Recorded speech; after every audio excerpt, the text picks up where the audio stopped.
Najprej bom rekla, da sem Posočanka, Zatminka, ker sem doma v vasi Zatolmin, blizu Tolmina. Drugače pa po funkciji sem pa direktorica Mlekarne Planika in to že kar eno lepo obdobje. In moram reči, da me je to obdobje, ki sem ga preživela tu v Planiki, kar po svoje izoblikovalo. Da mogoče sem ratala drug človek, ker sem bila prej, ker sem spoznala, bom tu rekla, kar so življenjske modrosti, da je treba za doseganje skupnega dobra se zelo krat odpovedati svojim lastnim interesom in gledati, kako je dobro za vse. Drugače sem pa doma tudi na kmetiji, kjer redimo krave molznice in takrat, ko niso na planini, to v poletnem času, oddajamo mleko v Mlekarno Planikov. Sem pa vesela, da lahko rečem, da sem tudi mama in ženona dvema malima vnukinjama, na katere sem pa izjemno ponosna.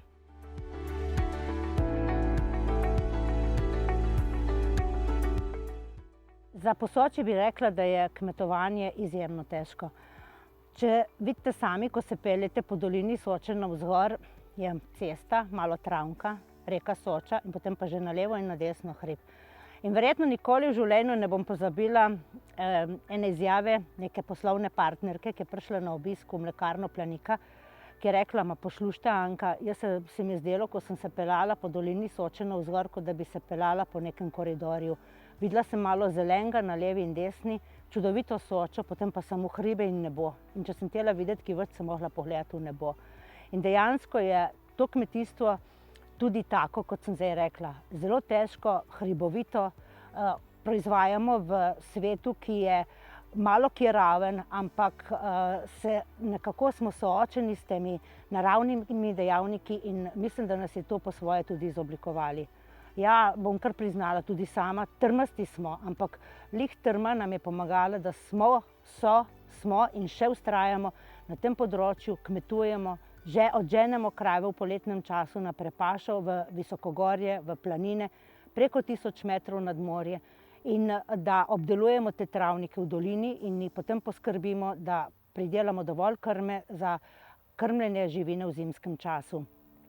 Tu ni neke intenzivne proizvodnje, kar je bilo včasih mogoče ovira, cokla, če rečem po domače, ampak je sedaj neka velika prednost.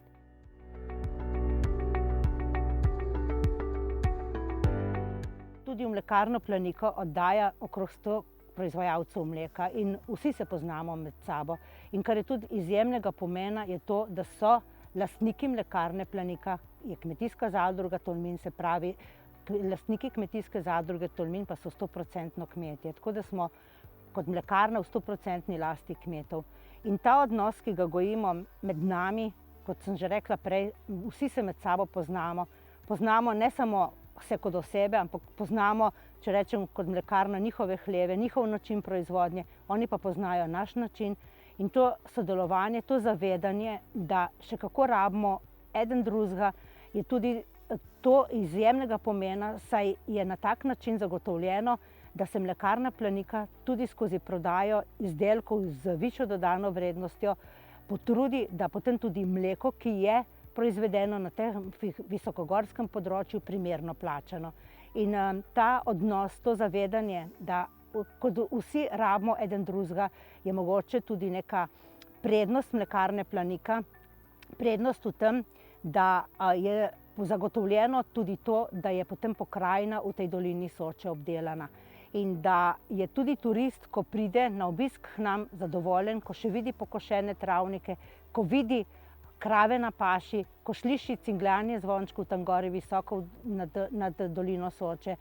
In ja, nekoč sem nekje rekla, da če dovolj ljubiš to zemljo, se da na njej živeti in preživeti.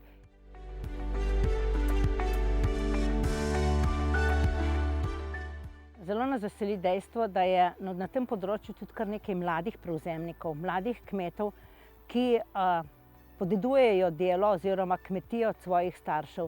In to je tudi neka garancija, da bo kmetijstvo v dolini Soče še, da bo potem tudi še mleka, ki ga bo rabila Mlekarna Planika za svoj obstoj, za proizvodnjo, kot sem že prej omenila, izdelkov, ki so vezani s to dolino.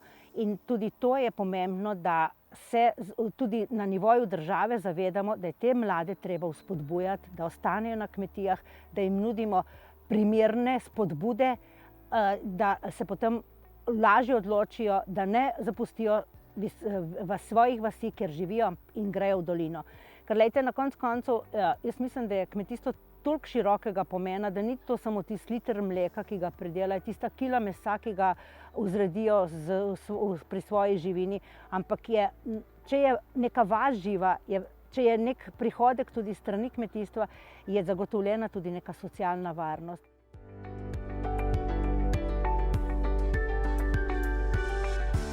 Tu v Posočju je trenutno živih še 16 planin, kjer se predeluje mleko, kjer se pasijo krave molznice in se namolženo mleko predela v sloviti sir tolminc in planinsko skuto. In včasih me vprašajo, ker mi imamo na dvorišču mlekarne tudi muzej, ki smo ga poimenovali Od planine do planike, in rečejo: Anka, a ni to konkurenca mlekarni? Še zdaleč ne.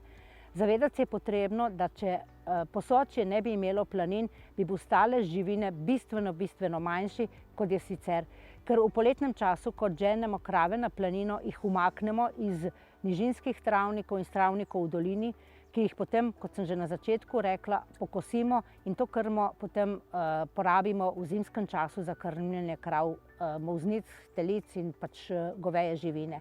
Če tega ne bi bilo, bi pač stalež moral biti toliko manjši in tudi mlekarna Planika bi takrat, v tistem času, ko so krave doma, dobila bistveno manj mleka, kot ga sicer dobi. In še nekaj, ni samo to, še to je pomembno, ker mlekarna Planika gradi vse svoje delo na tisočletni tradiciji in to je znanje o predelavi mleka v sire, v skuto, v maslo. In če se ne bi takrat, ko smo začeli to novo zgodbo o Planiki pred 25 leti, naslonili na to tradicijo, verjamem, da danes mlekarne Planika ne bi bilo.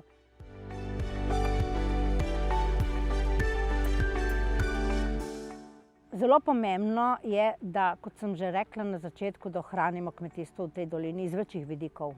In ko razmišljamo, kako naprej, kako bi še, ker na koncu koncev je potrošnik, ki pride v trgovino pred hladilnik, naj si bo to z mesom, z mlečnimi izdelki, tisti, ki odloča, bom rekla, kar ima velik vpliv o tem, o odločanju, o življenju kmeta v Posočju oziroma v takih hribovitih predelih.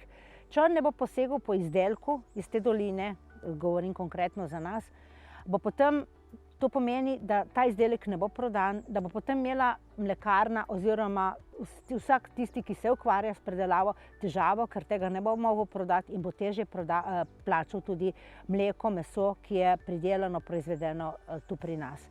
In zato se razmišljamo, mi smo zgradili neko zgodbo, ki je poznana širom po Sloveniji, da je to tradicionalna proizvodnja, vezana na planine, neintenzivna, ampak mislimo, da je treba to še nadgraditi. Ekološkega kmetovanja, uradno ekološkega kmetovanja je v dolini malo. Samo 8 je tistih kmetov, ki ima certificirano proizvodnjo, ekološko proizvodnjo za pridelavo mleka. Ostalih je nekaj več, malo tam okrog 100, podatki so iz leta 2018. Tudi sami, kot mlekarna Planika, imamo svoje ekološko posestvo v Bovcu in vse mleko, ki ga proizvedemo v Bovcu na ekološkem posestvu, prodamo skozi ekološke izdelke. In mislimo, da bi bila ena nadgradnja vsemu temu, kar smo do zdaj naredili, vsi skupaj, priznanje Posočja kot ekološka regija. In to je neka, mogoče zaenkrat se sliši malo utopično, ampak mislim, da bi bila to neka dodatna spodbuda, dodatna motivacija vsem tistim, ki se na tem področju ukvarjamo. In ekološko kmetovanje prinaša svoje zahteve, pa tudi svoje prednosti. In mislim, da svet mora iti naprej v to smer, da se bodo potrošniki zavedali, da tisto, kar je pridelano doma, na čim bolj naraven način, sigurno boljše od tistega, ki je pripeljano, ne vem, odkud je.